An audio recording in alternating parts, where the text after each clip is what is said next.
les supports de communication pour votre publicité.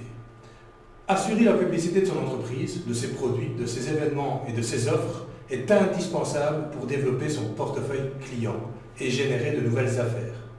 Néanmoins, il est fondamental de bien choisir ses supports, à la fois en fonction du budget disponible et des objectifs visés. Le point sur les supports de communication et de la publicité. Il est coutume de distinguer deux univers, regroupant chacun différents supports de publicité, la communication média et la communication hors média. Comme leur nom l'indique, ces deux typologies de communication se différencient par l'utilisation ou non d'un médium pour transmettre l'information de communication. Ainsi, la communication média comprend comme support de publicité la presse papier, la télévision, la radio, le cinéma, l'affichage et le web. La communication hors média comprend les techniques de communication suivantes: les relations presse, la publicité sur les lieux de vente, l'événementiel, le sponsoring, le mécénat, éventuellement les salles. L'utilisation de ces supports dépendra de la stratégie de communication adaptée et des objectifs. La communication locale ciblée. Pour la communication locale ciblée, les meilleurs supports médias sont les suivants: la radio, la presse quotidienne régionale et la presse spécialisée.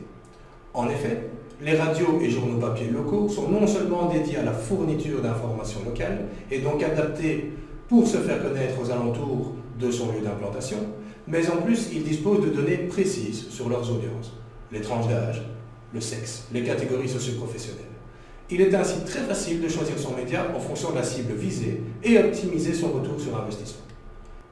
Évidemment, en hors média, la communication événementielle et le sponsoring sont très bien adaptés pour faire connaître localement son entreprise, ses produits ou ses services. Au-delà de la communication locale ciblée, vous avez la communication locale large. Dans l'éventualité d'un ciblage exclusivement fondé sur la localisation géographique, il peut être intéressant, quoique coûteux, de manipuler les supports de publicité et d'élargir la stratégie aux affichages traditionnels. Les abribus, les panneaux 4/3 le long des routes, les véhicules, les transports en commun.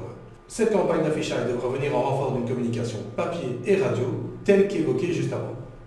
Dans cette logique, c'est le volume de diffusion du message qui garantit l'impact. Le développement de la notoriété, le sentiment de la curiosité, une telle campagne garantit un trafic conséquent sur les lieux de vente. Enfin, la communication nationale. Clairement, très peu de TPE et de PME ont la capacité de mener une campagne de communication à l'échelle nationale. Mais quand c'est le cas, il est évident que la télévision, la radio, les presses nationales sont les vecteurs les plus puissants pour toucher à un vaste ensemble de populations. Mais ces stratégies sont coûteuses.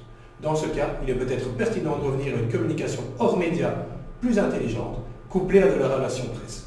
Un événement bien conçu, susceptible de créer le buzz, et relayé par des agences de relations presse, peut garantir une belle couverture nationale et créer de la publicité gratuite. Et vous allez me dire, et le web dans tout ça? Bien évidemment, aujourd'hui, le web est un espace où chaque entreprise a le devoir d'être présente et visible. Et c'est peut-être là toute la difficulté. D'où l'importance de faire appel à des agences web ou des agences de web marketing offrant des solutions pour garantir visibilité, trafic et conversion.